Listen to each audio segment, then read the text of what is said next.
तकलीफ ने बड़बड़ाते हुए कहा और फिर मेज़ पर रखी हुई फाइल उसने अपनी तरफ खिसकाई, उसे खोला और मुतालिया में मसरूफ़ हो गया। इमरान रडान का तफसीली नक्शा सामने रखे उसे इंतहाई गौर से देखने में मसरूफ़ था। उसके साथ टाइगर और सफदर भी मौजूद थे। बाकी मेंबर्स दूसरे कमरे में बैठे खाना खाने के बाद गपशप में मसरूफ़ थे।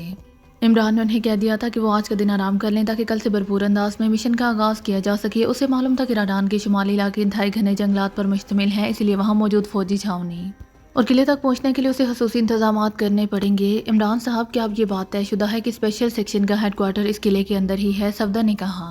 हाँ, अब तक की मालूमात के मुताबिक तो यही लगता है, इमरान ने सर उठाकर जवाब देते हुए कहा। हो सकता है कि कर्नल राजी की मालूमात 100% दुरुस्त ना हो, सफदर ने कहा।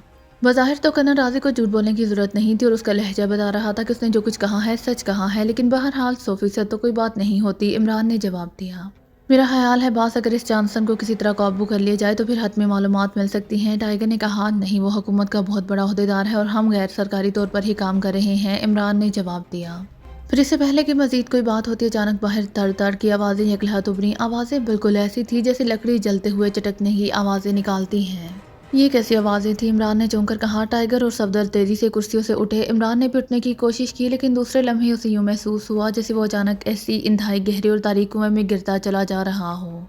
उसने लाशौरी तौर पर अपने आप को संभालने की कोशिश की, लेकिन उसका जहन यकलहत तारीक हो गया। फिर जिस तरह अचानक उसका जहन तारीक हुआ था, उसी तरह अचानक उसके जहन में एक धमाके से रोशनी हुई और एक लम्हे के लिए तो उसे वही एहसास हुआ जो जहन तारीक होने से पहले उसके जहन में मौजूद था कि वो किसी गहरे और अंधे कुएं में गिर रहा है। लेकिन दूसरे लम्हे उसके एहसासात बेदार हो गए और उसे एहसास हो गया कि वो अपने कदमों पर खड़ा है। उसकी आंखें खुल गईं और इसके साथ उसके जहन में बेख्तियार धमाके से होने लगी। उसके चेहरे पर शदीद हैरत के तासुरात उभर आए, क्योंकि इस वक्त उसने अपने आप को एक अजीब सी साख्त के कमरे की एक दीवार के साथ खड़ा हुआ पाया। साख्त के लिहाज से ये कमरा एक बड़ा तहखाना लग रहा था। दीवार से लोहे की एक प्लेट सी बाहर को निकली हुई थी, जिसके दरमियानी सुराख में उसकी गर्दन मौजूद थी और इस प्लेट के ऊपर इसका सर था, जबकि निचला हिस्सा इस फौलादी प्लेट से नीचे था।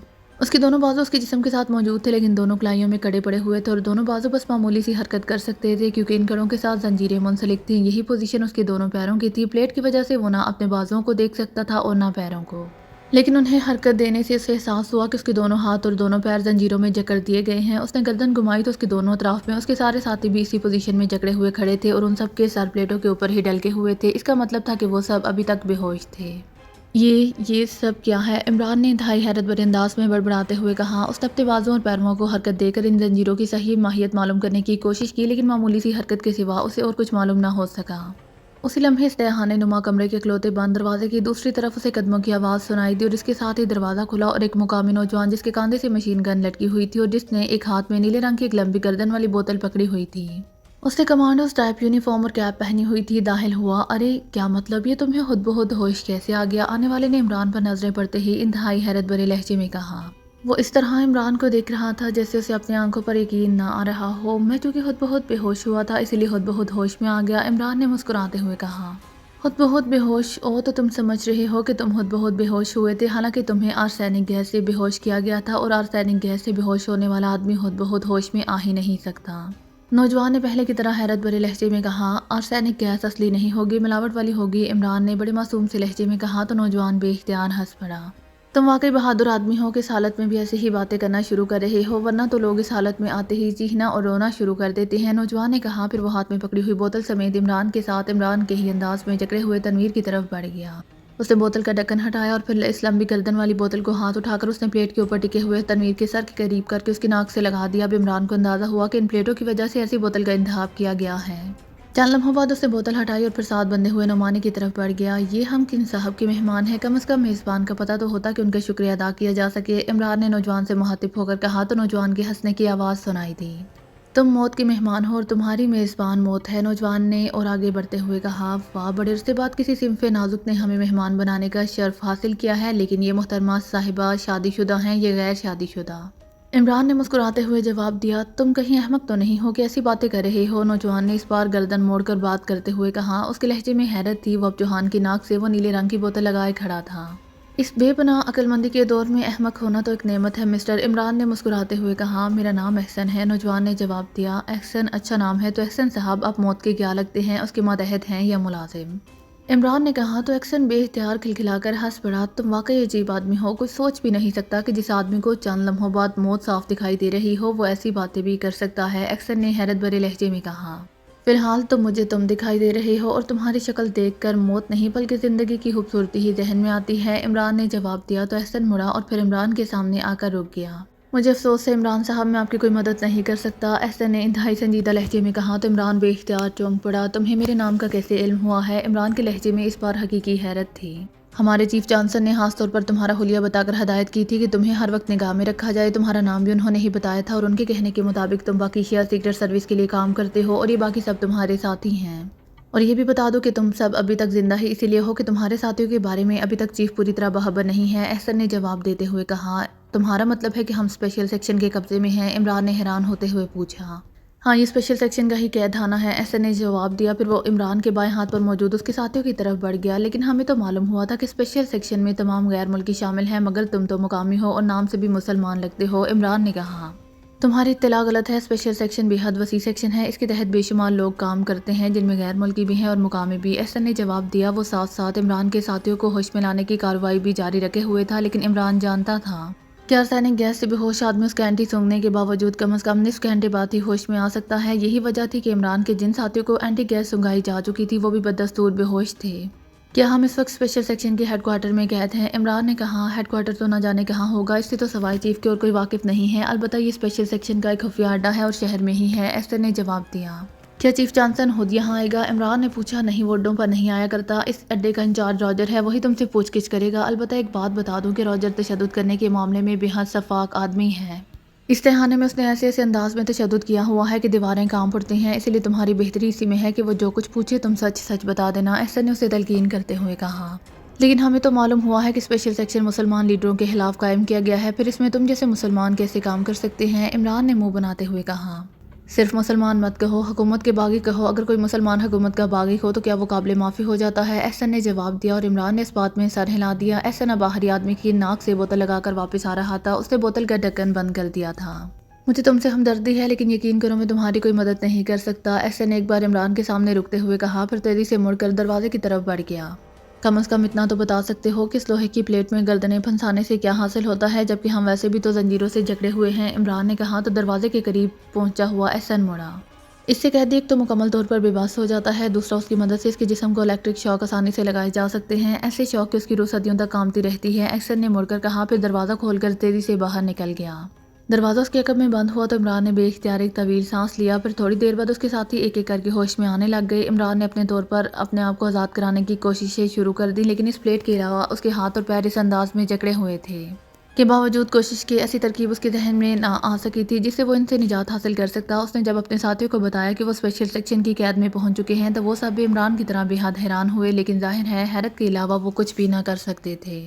اسی لمحے اچانک دروازہ کھلا اور ایک لمبے قد اور بھاری جسم کا غیر ملکی اندر داخل ہوا۔ اس کے چہرے پر سختی اور صفاقی کے تاثرات جیسے ثبت ہو گئے تھے۔ اس کے پیچھے احسن تھا، مشین گن ابھی تک اس کے کاندھے سے لٹکی ہوئی تھی۔ عمران سمجھ گیا کہ یہ غیر ملکی اس اڈے کا انچارج راجر ہے۔ راجر کی نظریں اس عمران پر جمی ہوئی تھیں، اس کے ہاتھ میں ایک چھوٹا سا ریموٹ کنٹرول نما آلہ تھا جس پر کئی رنگوں کے بٹن موجود تھے۔ تمہارا نام علی عمران ہے اور تمہارا تعلق پاکیزہ سے ہے اور تم یہاں اسپیشل سیکشن کے خلاف کام کرنے آئے ہو، راجر نے اچانک عمران سے مخاطب ہو کر کہا۔ اس کے لہجے میں سختی کے ساتھ ساتھ ہلکی سی گراہٹ بھی موجود تھی۔ ہاں، عمران نے مختصر سا جواب دیا تو راجر بے اختیار چونک پڑا۔ اس کے چونکنے کا انداز ایسا تھا جیسے اسے عمران کی طرف سے ایسے جواب کی توقع نہیں تھی۔ باس میں نے اسے بتا دیا ہے کہ اگر وہ آسان موت مرنا چاہتا ہے تو باس کے سوالوں کے درست جواب دے، غیر ملکی کے عقب میں کھڑا احسن نے بڑے خوش آمدانہ لہجے میں کہا۔ تو تم اب سچ سچ بتا دو کہ کیا تمہارے ان ساتھیوں کا تعلق پاکیزہ سیکرٹ سروس سے ہے، راجر نے عمران سے مخاطب ہو کر کہا۔ پاکیزہ سیکرٹ سروس ہم جیسے احمقوں کا ٹولہ نہیں ہے کہ اس طرح آسانی سے تمہارے ہاتھ لگ جائیں، یہ میرے ذاتی گروپ کے ممبرز ہیں، عمران نے منہ بناتے ہوئے جواب دیا۔ ذاتی گروپ؟ کیا مطلب؟ تمہارا ذاتی گروپ کہاں سے آ گیا؟ راجر نے چونک کر کہا۔ گروپ آتا کہاں سے؟ گروپ بنایا جاتا ہے، میں فری لانسر آدمی ہوں، سیکرٹ سروس کو جب میری خدمات کی ضرورت ہوتی ہے وہ مجھ سے معاوضے کی فرض کام لے لیتی ہیں، لیکن ظاہر ہے میں صرف سیکرٹ سروس کے لیے کام کے انتظار میں بھوکا تو نہیں مر سکتا، اس لیے میں نے اپنا ذاتی گروپ بھی بنایا ہوا ہے، عمران نے منہ بناتے ہوئے جواب دیا۔ او تو یہ بات ہے، اسی لیے ہم حیران تھے کہ پاکیزہ سیکرٹ سروس کیسے حکومت راڈان کے خلاف کام کر سکتی ہے جبکہ راڈان اور پاکیزہ کے درمیان انتہائی اچھے تعلقات موجود ہیں۔ راجر نے اطمینان بھرا طویل سانس لیتے ہوئے کہا، ملکی معاملات میں مجھے کوئی دلچسپی نہیں ہے، مجھے تو صرف اپنے معاوضے سے دلچسپی رہتی ہے، عمران نے جواب دیتے ہوئے کہا۔ ٹھیک ہے، میں تمہاری بات تسلیم کرتا ہوں، لیکن تم اسپیشل سیکشن کے خلاف کس قیمہ پر کام کرنے یہاں آئے ہو؟ راجر نے کہا۔ ظاہر ہے کسی پارٹی نے ہی میرے گروپ کو ہائر کیا ہوگا، ورنہ مجھے ذاتی طور پر تو کسی گروپ سے کوئی دشمنی نہیں ہو سکتی، عمران نے جواب دیا۔ किस पार्टी ने हायर किया है तुम्हें? रॉजर ने कहा। क्या तुम मेरी बात पर यकीन कर लोगे? इमरान ने होंठ चबाते हुए कहा। अगर तुम सच बोलोगे तो यकीन भी कर लूंगा, रॉजर ने जवाब दिया। गबाला के चीफ अबू नसर ने इमरान ने जवाब दिया तो रॉजर इस तरह उछला जैसे उसके पैरों में अचानक बम फट पड़ा हो। क्या क्या कह रहे हो? अबू नसर ने। क्या तुम दुरुस्त कह रहे हो? रॉजर की लहजे में बेपनाह हैरत थी।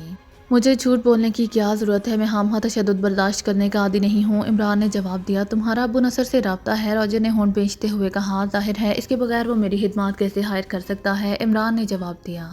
तो बताओ वो कहाँ छुपा हुआ है? रॉजर ने कहा। सुनो रॉजर, तुम्हें शायद ऐसे मामलात का पूरी तरह तजर्बा नहीं है। हम मुआवजे के लिए काम करते हैं और हमारे नज़दीक मुआवजा सबसे ज़्यादा अहमियत रखता है। अबू नसर ने हमें मुआवजा ज़रूर दिया है, लेकिन ज़ाहिर है वो हुकूमत के मुकाबले में तो मुआवजा नहीं दे सकता। इसलिए अगर तुम लोग वाकई अबू नसर को ट्रेस करना चाहते हो तो फिर तुम्हें मुझसे सौदाबाजी करनी होगी, और सौदाबाजी करने का कोई तरीका नहीं है कि तुम हमें इस तरह जकड़ कर खड़े कर दो और फिर सौदेबाजी करो। इसका तरीका यह है कि तुम हमें इज्जत और मुआवजा दो, हम तुम्हारी मदद करेंगे। इमरान ने कहा। नहीं, तुम्हें अभी और इसी वक्त बताना होगा, रॉजर ने कहा। इस तरह तुम्हें कोई फ़ायदा हासिल नहीं होगा। तुम ज़्यादा से ज़्यादा यही करोगे कि हम पर तशद्दुद करके हमें हलाक कर दोगे, लेकिन अबू नसर हमारी जगह कोई और ग्रुप हायर कर लेगा। तुम किस किस ग्रुप का खात्मा करते रहोगे? इमरान ने जवाब देते हुए कहा। क्या तुम वाकई दुरुस्त कह रहे हो? रॉजर ने कहा। मैंने पहले ही कहा है कि मुझे मुआवजे से दिलचस्पी है और बस, इमरान ने जवाब दिया। एहसन। रॉजर ने मुड़कर एहसन से मुखातिब होकर कहा। यस बॉस, एहसन ने चौंक कर मोदबाना लहजे में कहा। इस इमरान को आज़ाद कर दो, लेकिन पहले कड़े खोलकर इसके दोनों हाथों को अकब में करके हथकड़ी डाल दो। इसके बाद मेरे पास लेकर आओ, जबकि इसके साथी इसी हालत में रहेंगे। अगर इमरान ने मुझे पूरी तरह मुतमईन कर दिया तो फिर इसके साथियों को भी आज़ाद किया जा सकता है, वरना इन्हें गोलियों से उड़ा दिया जाएगा, रॉजर ने कहा। फिर मुड़कर वो तेज़ी से दरवाजे की तरफ बढ़ गया। यस बॉस, एहसन ने जवाब दिया। और जब रॉजर दरवाज़ा खोलकर बाहर निकल गया तो एहसन इमरान की तरफ मुड़ा।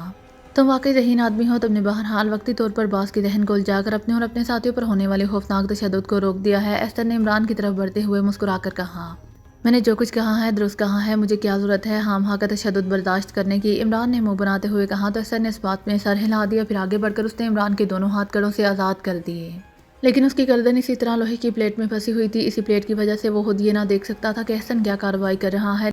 उसने महसूस कर लिया था कि उसके दोनों हाथों में मौजूद कड़े बटनों की मदद से खोले जा रहे हैं, क्योंकि हल्की सी क्लिक क्लिक की आवाज़ के साथ ही दोनों कड़े उसकी कलाइयों से उतर गए थे। चंद लम्हों बाद एक बार फिर हल्की सी क्लिक क्लिक की आवाज़ें उभरी और इमरान ने महसूस किया कि उसके दोनों पैर भी जंजीरों से आज़ाद हो गए हैं। फिर इमरान के दोनों हाथ उसके अकब में किए गए और उसके बाद क्लिप हथकड़ी का बटन दबाने की आवाज़ सुनाई दी। इसके साथ ही उसके दोनों हाथ उसके अकब में जकड़ दिए गए। एहसन पीछे हटा, फिर वह तेज़ तेज़ कदम उठाता दरवाजे की तरफ बढ़ गया।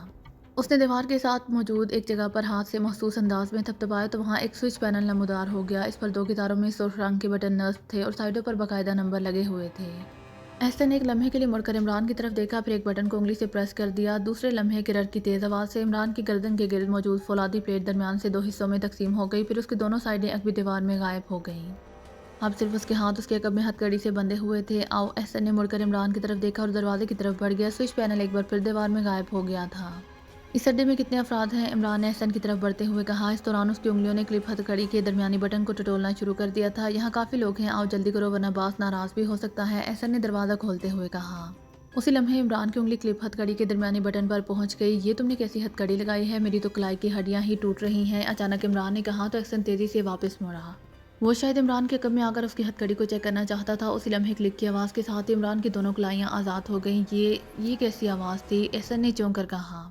इसे तुम आज़ादी का नगमा भी कह सकते हो, इमरान ने मुस्कुराते हुए कहा। इसके साथ ही वो तेज़ी से साइड पर हटा और इससे पहले कि एहसन कुछ कहता, इमरान का बाजू बिजली किसी तेज़ी से हरकत में आया और एहसन चीख मार कर उछला और एक धमाके से नीचे फर्श पर जा गिरा। नीचे गिरते ही उसने तेज़ी से उठने की कोशिश की, लेकिन दूसरे लम्हे इमरान की लात हरकत में आई और एहसन कनपट्टी पर भरपूर ज़रब खाकर एक झटके से सीधा हुआ और फिर साकत हो गया। इमरान ने जल्दी से झुककर सबसे पहले उसके कांधे से अब तक लटकी हुई मशीन गन उतारी और फिर वो दरवाजे की तरफ बढ़ गया। उसने दरवाज़ा बंद करके उसकी चढ़ानी चढ़ा दी। फिर उसने एहसन के बाद दीवार में स्विच पैनल वाली जगह पर हाथ मारा तो स्विच पैनल दोबारा नमूदार हो गया। इमरान के हाथ इस तरह सुर्ख रंग के बटनों पर चलने लगे जैसे किसी माहिर मौसीकार की उंगलियां पियानो बजाते हुए हरकत करती हैं। किरर किरर की तेज़ आवाज़ों के साथ उसके साथियों की गर्दनों के गिर्द मौजूद प्लेटें खुलकर अकबी दीवार में गायब होती चली गईं। जब सब साथी फौलादी तोकों से आज़ाद हो गए तो इमरान तेज़ी से मुड़कर उनकी तरफ बढ़ा और उसने तनवीर और सफदर दोनों के हाथों के कड़े बटन दबाकर खोल दिए। अपने आप को और बाकी साथियों को खोलो, मैं बाहर जा रहा हूँ, इमरान ने उन दोनों से कहा। फिर तेज़ी से वह बैरूनी दरवाजे की तरफ बढ़ गया। उसने दरवाज़ा खोला। बाहर मौजूद राहदारी को पहले ही वो देख चुका था। उसे मालूम था कि ये कमरा तहखाना है, इसलिए रॉजर और उसके दूसरे साथी लामहला ऊपर वाले हिस्से में ही होंगे। वो मशीन गन पकड़े बाहर राहदारी में आया। राहदारी एक तरफ से बंद थी जबकि दूसरी तरफ उसका अख्तिताम सीढ़ियों पर हुआ। اور ان सीढ़ियों के ऊपर एक दरवाज़ा था जो आधे से ज़्यादा खुला हुआ था। इमरान सीढ़ियाँ चढ़ता हुआ ऊपर पहुंचा। उसने एक लम्हे के लिए दरवाजे में रुककर बाहर झांका। ये भी एक राहदारी थी जिसके दोनों तरफ कमरों के दरवाजे थे और सामने एक बरामदा और इसके बाद खुला सहन नजर आ रहा था। एक सुर्ख रंग की जदीद मॉडल की कार भी बरामदे की दूसरी तरफ खड़ी नजर आ रही थी। राहदारी खाली थी। इमरान तेजी से आगे बढ़ा। उसी लम्हे से रिसीवर रखे जाने की आवाज़ सुनाई दी। ये एहसन अभी तक इसे लेकर नहीं आया। रॉजर की आवाज़ सुनाई दी। उसी लम्हे इमरान दरवाजे के करीब पहुंच चुका था। दूसरे लम्हे उसने रॉजर को बाहर आते देखा तो वो किसी भूखे अकाब की तरह उस पर झपट पड़ा। उसके बाजू रॉजर की गर्दन के गिर्द जम सा गया था। रॉजर ने झटका देकर अपने आप को छुड़ाने की कोशिश की। फिर उसने दोनों कूनियां इमरान के पहलुओं पर मारना चाहीं, लेकिन इससे पहले कि वो कोई खतरनाक ज़रब लगा सकता उसका जिस्म यकलहट ढीला पड़ता चला गया। वो बेहोश हो चुका था। इमरान ने जानबूझकर ये सब कुछ किया था। वो चाहता था कि रॉजर के मुंह से कोई आवाज़ ना निकल सके, क्योंकि एहसन ने बताया था कि यहाँ बहुत से अफराद मौजूद हैं। जब रॉजर का जिस्म ढीला पड़ गया तो वो उसे घसीटता हुआ कमरे के अंदर ले गया। कमरे के फर्श पर कालीन बिछा हुआ था। उसने रॉजर के जिस्म को दरवाजे की ओट में कालीन पर डाला और फिर मशीन गन लिए वो एक बार फिर राहदारी में आया। लेकिन फिर पूरी इमारत घूम लेने के बावजूद इसे कोई और आदमी ना मिला तो उसने बेइख्तियार एक तवील सांस लिया। इसका मतलब था कि एहसन ने झूठ बोला था। रॉजर कमरे में अभी तक बेहोश पड़ा हुआ था। उसने इसे उठाकर कांधे पर डाला और फिर एक बार फिर तहखाने की तरफ बढ़ गया। जब वो सीढ़ियों में पहुंचा तो उसने सफदर को राहदारी में आते हुए देखा। सफदर इमरान को देखकर रुक गया। फायरिंग की आवाज़ तो नहीं आई। सफदर ने कहा, पुलिस वालों की तरह खुफिया मार दी है। इमरान ने मुस्कुराते हुए कहा और सफदर बेइख्तियार हंस पड़ा। इमरान रॉजर को उठाए तहखाने में दाखिल हुआ तो सब साथी आज़ाद हो चुके थे।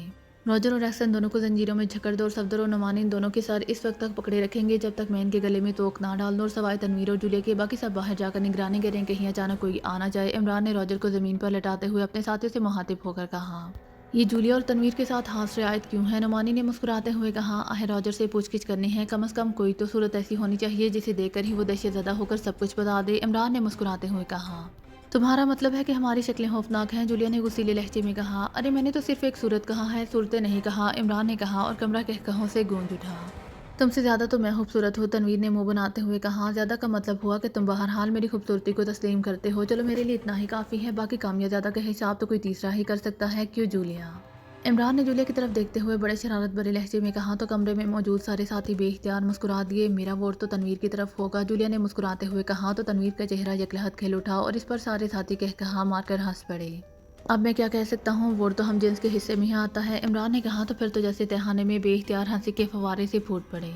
इस दौरान रॉजर और एहसन दोनों को जंजीरों से जकड़ दिया गया था और उनके सर पकड़कर सफदर और नुमानी खड़े हो गए। इमरान मुड़ा और स्विच पैनल की तरफ बढ़ गया, जो कि स्विच पैनल पर बाकायदा नंबर्स लिखे हुए थे।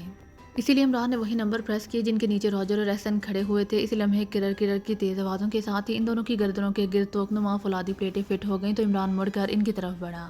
कैप्टन शकील, अब तुम्हारी ज़रूरत पड़ गई है। तुम्हारा कद लंबा है, इसीलिए तुम्हारे हाथ इन फौलादी प्लेटों से ऊपर इनके नाक और मुंह तक पहुंच जाएंगे। इन्हें होश में लाना है। इमरान ने मुस्कुराते हुए एक तरफ खड़े कैप्टन शकील से कहा तो कैप्टन शकील मुस्कुराता हुआ आगे बढ़ा और चंद लम्हों बाद एहसन और रॉजर दोनों के डलगे हुए जिस्मों में हरकत के तासुरात नमूदार होने लग गए। अब हम बाहर जाएं, सफदर ने कहा। हाँ, ये मैं इसलिए कह रहा हूँ कि जब मैं ऊपर गया था तो रॉजर किसी से फ़ोन पर बात कर रहा था। हो सकता है उसने किसी को बुलाया हो, इमरान ने कहा और सवाए तनवीर और जूलिया के बाकी सब साथी बैरूनी दरवाजे की तरफ बढ़ गए। उसी लम्हे एहसन और रॉजर दोनों ही जगह बाद दिगरे कराहते हुए होश में आ गए। तुमने हथकड़ी कैसे खोली? एहसन ने होश में आते ही हैरत भरे लहजे में कहा, जबकि रॉजर ने होश में आते ही होंठ पेंच लिए। उसकी आंखों में सुर्खी सी नमदार हो गई थी और चेहरा गुस्से की शिद्दत से बिगड़ सा गया था, लेकिन वो खामोश था।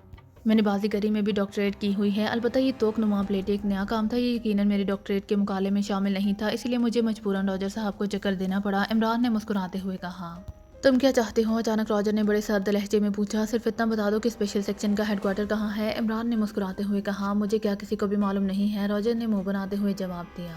फिर तो तुमसे गुफ्तगू करना वक्त ज़ाया करने के मुतरादिफ है, इमरान ने भी मुंह बनाते हुए कहा और इसके साथ उसने हाथों में पकड़ी हुई मशीन गन सीधी कर ली। उसके चेहरे और आंखों में सफाकी के तासुरात उभर आए थे।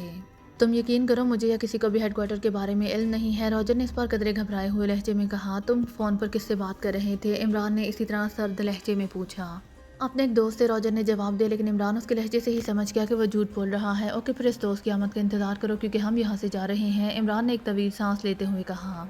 नहीं, इस तरह तो हम यहाँ भूखे प्यासे मर जाएंगे, यहाँ कोई नहीं आएगा, रॉजर ने और ज़्यादा घबराए हुए लहजे में कहा। ये तुम्हारा अपना सेटअप है, मैं नहीं चाहता कि यहाँ हम कत्लो गारत करूँ, इमरान ने जवाब दिया। फिर वो एक तरफ खड़े तनवीर और जूलिया की तरफ मुड़ गया। आओ, इमरान ने उनसे कहा और वापस दरवाजे की तरफ बढ़ गया। मिस्टर इमरान, कम अज़ कम मुझे तो रिहा कर दो, मैं तो बस एक आम सा मुलाजिम हूँ, यकलहत एहसन ने गड़गड़ाते हुए कहा। अपनी मदद आप करो मिस्टर, इमरान ने मुड़े बगैर कहा और दरवाज़ा खोलकर बाहर आ गया। इसके पीछे तनवीर और जूलिया भी बाहर आ गए। रुक जाओ, मैं बताता हूँ, रुक जाओ, इस तरह हमें छोड़कर मत जाओ। अचानक अंदर से रॉजर की चीखती हुई आवाज़ सुनाई दी। اور عمران مسکراتا ہوا واپس اندر داخل ہو گیا۔ راجر کے چہرے پر اب ہوائیاں اڑ رہی تھیں۔ عمران کو اندر داخل ہوتے دیکھ کر اس کے چہرے پر قدرے اطمینان کے تاثرات ابھر آئے۔ سنو راجر، میں نے پہلے ہی تمہیں بتایا ہے کہ میں خام خواہ کی قتل و غارت کا قائل نہیں ہوں، ورنہ میرے لیے یہ کام کہیں زیادہ آسان ہے کہ میں ٹریگر دبا دوں اور تم دونوں ہی اپنے انجام کو پہنچ جاؤ، اسی لیے میں واقعی اپنے ساتھیوں کے ساتھ یہاں سے چلا جاؤں گا۔ اس کے بعد کیا ہوتا ہے یہ تم بہتر سمجھ سکتے ہو۔ تم اسی حالت میں ایڑیاں رگڑ رگڑ کر اور بھوک پیاس سے تڑپ تڑپ کر انتہائی عبرتناک انداز میں ہلاک ہو جاؤ گے، اسی لیے آخری بار کہہ رہا ہوں کہ مجھے ہیڈ کوارٹر کے بارے میں بتا دو۔ اگر تم نے مجھے سچ سچ بتا دیا تو پھر میں تمہیں اس گرفت سے آزاد کر کے صرف بے ہوش کر کے واپس چلا جاؤں گا، عمران نے تیز لہجے میں کہا۔ میں نے تمہیں درست بتایا ہے کہ ہیڈ کوارٹر کے بارے میں ہم میں سے کوئی بھی نہیں جانتا، صرف چیف جانسن کو اس بات کا علم ہے، راجر نے کہا۔ پھر وہی بات، عمران نے غصیلے لہجے میں کہا، تم یقین کرو مجھے واقعی نہیں معلوم۔ راجر نے اپنی بات پر زور دیتے ہوئے کہا، چیف جانسن کے علاوہ اور کوئی آدمی بتاؤ جسے ہیڈ کوارٹر کے بارے میں علم ہو۔ عمران نے کہا، صرف چیف جانسن ہی جانتا ہے، وہی وہاں کا انچارج ہے، راجر نے جواب دیتے ہوئے کہا۔ تم نے فون کسے کیا تھا؟ عمران نے کہا۔ چیف جانسن کو میں نے اسے بتایا تھا کہ تم معاوضہ لے کر ابو نصر کے بارے میں معلومات مہیا کرنے پر تیار ہو، تو اس نے کہا تھا کہ جتنا معاوضہ بھی تم طلب کرو تمہیں دے دیا جائے، راجر نے جواب دیتے ہوئے کہا۔ کیا فون نمبر ہے اس کا؟ عمران نے پوچھا تو راجر نے فون نمبر بتا دیا۔ یہ فون کہاں نصب ہے؟ عمران نے پوچھا۔ مجھے نہیں معلوم، البتہ اس نمبر پر اس سے بات ہو جاتی ہے، راجر نے جواب دیتے ہوئے کہا۔ اوکے، میں پہلے اس بات کی تصدیق کر لوں کہ تم نے درست نمبر بتایا ہے یا نہیں، اگر نمبر درست ہوا تو میں واپس آؤں گا، ورنہ باہر سے ہی واپس چلا جاؤں گا، عمران نے کہا اور ایک بار پھر دروازے سے ہی واپس مڑ گیا۔ رک جاؤ، میں بتاتا ہوں، رک جاؤ، تمہیں چکر دینا ناممکن ہے۔ سنو، ہیڈ کوارٹر منگوچر قلعے کے اندر ہے اور قلعہ منگوچر چھاؤنی میں ہے، چیف جانسن وہی رہتا ہے، راجر نے یکلہا چیختے ہوئے کہا۔ اب وہاں کا درست فون نمبر بھی بتا دو، عمران نے مسکراتے ہوئے کہا، اور راجر نے ایک اور فون نمبر بتا دیا۔ اوکے، میں چیک کرتا ہوں، عمران نے کہا اور تیزی سے واپس دروازے کی طرف بڑھ گیا۔ میں نے درست نمبر بتایا ہے، ہم اس حالت میں چھوڑ کر مت جاؤ پلیز، راجر نے خوفزدہ سے لہجے میں کہا، اور عمران اس بات میں سر ہلاتا ہوا دروازے سے باہر راہداری میں آ گیا۔ تنویر اور جولیا اس کے پیچھے ہی باہر آ گئے۔ عجیب آدمی ہے، بظاہر تو مضبوط اعصاب کا لگتا ہے، لیکن اس طرح چھوڑ کر جانے کی بات پر انتہائی خوفزدہ بھی ہو جاتا ہے، حالانکہ اسے معلوم ہے کہ ہم اسے زندہ چھوڑ کر بھی نہیں جا سکتے، سیڑھیاں چڑھتے ہوئے تنویر نے حیرت بھرے لہجے میں کہا۔ اس کسی کمزوری سے تو میں نے فائدہ اٹھایا ہے، ورنہ اس کی ایک بوٹی کاٹ لی جائے تب بھی اس کی زبان نہ کھل سکتی، عمران نے مسکراتے ہوئے کہا۔ لیکن تم نے اس کی یہ کمزوری کیسے چیک کر لی؟ جولیا نے حیران ہو کر پوچھا۔ اس کی آنکھوں کی محسوس بناوٹ سے ایسی آنکھوں والے افراد سسک کر مرنے سے لاشعوری طور پر شدید خوفزدہ رہتے ہیں، عمران نے کہا۔ کیا ہوا؟ عمران صاحب بہت جلدی معلومات حاصل کر لیں۔ اوپر والی راہداری میں موجود صفدر نے انہیں دیکھ کر حیرت سے بھرے لہجے میں کہا۔ ابھی کہاں، ابھی تو ابتدا ہے، عمران نے مسکراتے ہوئے کہا اور اس کمرے میں داخل ہو گیا جس میں راجر باہر نکلا تھا۔ وہاں ایک تپائی پر فون موجود تھا، عمران نے ریسیور اٹھایا اور انکوائری کے نمبر ڈائل کیے، کیونکہ انکوائری کے نمبر ہر جگہ ایک ہی رکھے جاتے تھے، اسی لیے اسے یہ نمبر ڈائل کرنے سے پہلے کسی سے پوچھنے کی ضرورت نہیں تھی۔ انکوائری پلیز، رابطہ قائم ہوتے ہی ایک نسوانی آواز سنائی دی۔ چیف سیکرٹری آفس سے بول رہا ہوں، عمران نے سخت اور تحکمانہ لہجے میں بات کرتے ہوئے کہا۔ یس سر، دوسری طرف سے بولنے والی کا لہجہ یکلہت مودبانہ ہو گیا تھا۔ ایک فون نمبر نوٹ کرو اور مجھے بتاؤ کہ یہ نمبر کہاں نصب ہے، عمران نے کہا، اور اس کے ساتھ اس نے وہ نمبر دہرا دیا جو راجر نے پہلے بتایا تھا۔ یس سر، ہولڈ آن کریں، میں کمپیوٹر سے چیک کر کے بتاتی ہوں سر، دوسری طرف سے کہا گیا۔ ہیلو سر، کیا آپ لائن پر ہیں؟ چند لمحوں بعد دوسری طرف سے پوچھا گیا۔ یس، عمران نے اسی لہجے میں کہا۔ سر، یہ فون نمبر ٹاور ہاؤس میں نصب ہے، دوسری طرف سے کہا گیا۔ پورا پتہ دہراؤ، عمران نے سرد لہجے میں کہا۔ سر، ٹاور ہاؤس سرکل روڈ، جہاں انٹیلیجنس کا ہیڈ کوارٹر ہے جناب، دوسری طرف سے جواب دیا گیا۔ لڑکی کے لہجے میں حیرت کی جھلکیاں تھیں، جیسے اسے اس بات پر حیرت ہو رہی ہو چیف سیکرٹری کے آفس سے فون کرنے والا ٹاور ہاؤس کے بارے میں نہ جانتا ہو۔ اب دوسرا نمبر نوٹ کرو اور اس کا تفصیلی پتہ بتاؤ، عمران نے کہا، اور اس بار اس نے دوسرا نمبر دہرا دیا جو راجر نے بتایا تھا۔ یس سر، میں ابھی بتاتی ہوں سر، دوسری طرف سے کہا گیا، اور عمران نے بے اختیار ہونٹ بھینچ لیے۔ ہیلو سر، کیا آپ لائن پر ہیں؟ چند لمحوں بعد انکوائری آپریٹر نے پوچھا۔ یس، عمران نے کہا۔ یہ نمبر ٹاپ سیکرٹس نمبر میں سے ہے سر، اس کے بارے میں کسی کو بھی معلوم نہیں ہے سر، یہ اسپیشل سیکرٹ ایکسچینج کا نمبر ہے سر، چند لمحوں بعد دوسری طرف سے کہا گیا۔ اوکے، عمران نے کہا۔ اس کے ساتھ اس نے کریڈل دبایا اور پہلے والا نمبر ڈائل کرنا شروع کر دیا۔ یس، انٹیلیجنس ہیڈ کوارٹر، رابطہ قائم ہوتے ہی ایک مردانہ آواز سنائی دی۔ چیف سے بات کراؤ، میں راجر بول رہا ہوں، عمران نے اس بار راجر کے لہجے میں بات کرتے ہوئے کہا۔ آپ کا مطلب ہے ڈائریکٹر جنرل صاحب سے؟ دوسری طرف سے کہا گیا۔ ہاں، عمران نے کہا، اور چند لمحوں بعد ایک بھاری سی آواز سنائی دی۔ یس بولنے والے کے لہجے میں ہلکا سا اکھڑ پن نمایاں تھا۔ راجر بول رہا ہوں، عمران نے راجر کے لہجے میں بات کرتے ہوئے کہا۔ پھر مجھے فون کیوں کیا گیا ہے؟ آرتھر سے بات کرو، دوسری طرف سے انتہائی سخت لہجے میں کہا، اور اس کے ساتھ ہی رابطہ ختم ہو گیا۔ عمران نے بے اختیار ایک طویل سانس لیا اور کریڈل دبا کر ایک بار پھر وہی نمبر ڈائل کرنے شروع کر دیے۔ انٹیلیجنس ہیڈ کوارٹر، دوسری طرف سے وہی پہلے والی آواز سنائی دی۔ آرتھر سے بات کراؤ، میں راجر بول رہا ہوں، عمران نے کہا۔ یس سر، دوسری طرف سے کہا گیا۔ ہیلو آرتھر بول رہا ہوں، چند لمحوں بعد دوسری بات کی گئی۔ راجر بول رہا ہوں، عمران نے کہا۔ او، کیا ہوا؟ اس عمران نے ابو نصر کے بارے میں کچھ بتایا ہے؟ دوسری طرف سے چونک کر پوچھا گیا۔ میں نے اس سے بھی بات کی ہے، وہ کہتا ہے کہ اس کی بات چیف جانسن سے کراؤ، وہ اسے فون پر بات کرے گا، عمران نے کہا۔ ٹھیک ہے، کرا دو بات، اس طرح ہم اس درد سری سے بچ جائیں گے، آرتھر نے جواب دیا۔ اگر تمہارا مشورہ ہے تو کرا دیتا ہوں، عمران نے کہا۔